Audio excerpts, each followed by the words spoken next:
Nay, no, nay, no, nay, no, no, no. Chévere, chévere, chévere.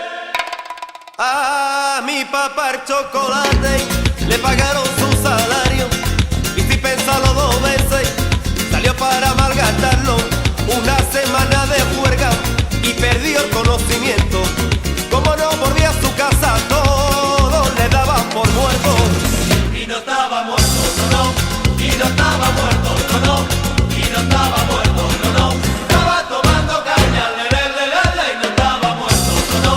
Y no estaba muerto, no, no. Y no estaba muerto, no, no. Chévere, chévere, chévere.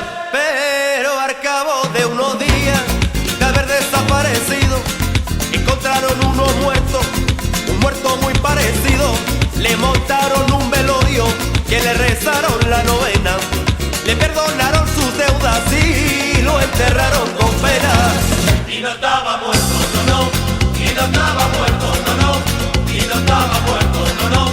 Estaba tomando caña, le, y no estaba muerto, no, no. Y no estaba muerto, no, no. Y no estaba muerto, no, no. Chévere, chévere, chévere.